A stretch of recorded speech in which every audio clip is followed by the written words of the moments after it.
Bonsoir. Ce soir, c'est Mamé qui raconte l'histoire du médecin de la basse-cour. Dans une ferme entourée de champs de blé et de vieux oliviers, vivait une grande basse-cour. On y trouvait des canards bavards, des dindons orgueilleux, quelques oies queuléreuses et surtout une vingtaine de poules qui passaient leur journée à gratter la terre sous le soleil. Or, un printemps particulièrement humide apporta une étrange maladie.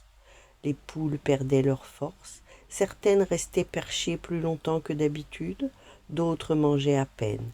Rien de grave encore, mais assez pour inquiéter toute la basse-cour.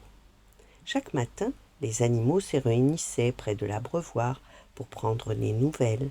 « Comment va Rousse ?» demandait une cane. « Un peu mieux aujourd'hui, » répondait la vieille poule Blanchette. « Et Picorette ?» toujours fatiguée. La nouvelle finit par dépasser les clôtures de la ferme. Les moineaux la répétèrent aux corneilles, les corneilles la répétèrent aux pies, et les pies à tous ceux qui voulaient bien l'entendre.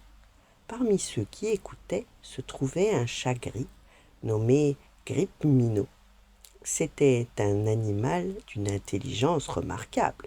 Malheureusement, il employait rarement ses talents à faire le bien. Il préférait les ruses aux efforts honnêtes et considérait chaque problème comme une occasion de tromper quelqu'un. Quand il apprit que les poules étaient faibles et moins vigilantes qu'à l'ordinaire, ses moustaches frémirent. « Voilà une chance qui ne se représentera pas 2 fois, murmura-t-il. Mais la basse-cour était bien gardée. Même malades, les poules se méfiaient des chats. S'ils s'approchaient simplement de la clôture, elles donnaient l'alarme. Il lui fallait un déguisement. Pendant 2 jours, il parcourut les environs à la recherche de tout ce qui pourrait lui donner l'apparence d'un savant. Il trouva une vieille paire de lunettes rondes tombées d'une fenêtre, une sacoche abandonnée dans une remise et quelques objets brillants dont personne ne voulait plus. Devant une mare, il s'exerça à prendre un air sérieux. « Ouvrez le bec, respirez profondément. Tout cela me paraît très scientifique, disait-il à son reflet. Puis, il se regardait, et plus il se regardait, plus il était satisfait. Aucun animal ne pourra reconnaître un simple chat sous une telle apparence. Le 3e matin, il se mit en route. À son arrivée, les animaux de la basse-cour furent surpris de voir un personnage si singulier. Les linettes glissaient sur son museau, sa sacoche traînait dans la poussière et il tenait sous sa patte un petit carnet couvert de gribouillis. Le chat s'arrêta devant la porte. D'une voix douce et mesurée, il demanda « Mesdames les poules, comment va-t-on aujourd'hui ?» Les poules qui s'étaient réunies à l'ombre d'un figuier échangèrent un regard. Le silence dura quelques secondes. Puis Blanchette, la plus âgée, s'avança. « Nous allons bien, merci. » Le chat sourit. « Je suis le docteur Griffolet, spécialiste des maladies de basse-cour. J'ai parcouru un long chemin pour vous soigner. » Plusieurs jeunes poules furent impressionnées. « Comme il a l'air savant! Regardez ses lunettes et sa sacoche !» Le chat entendit ces murmures et se félicita intérieurement. Mais Blanchette continuait de l'observer. « Qui vous a envoyé ?» demanda-t-elle.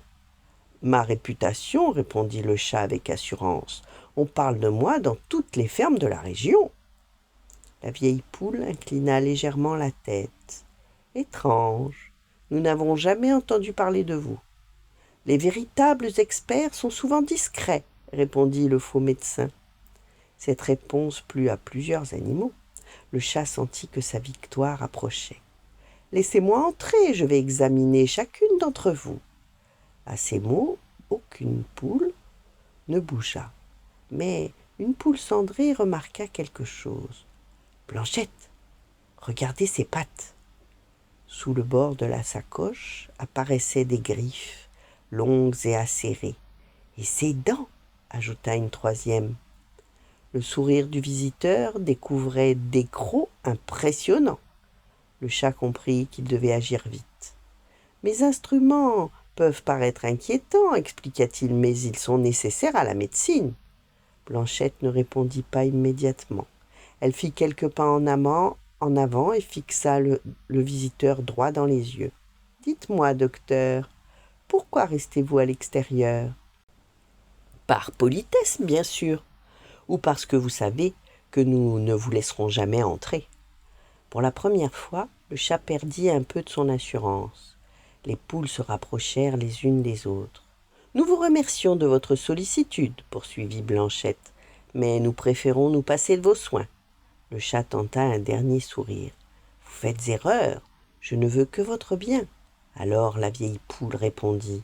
« Peut-être jouez-vous parfaitement votre rôle, peut-être avez-vous répété vos gestes, choisi vos mots et préparé votre costume avec beaucoup de soin.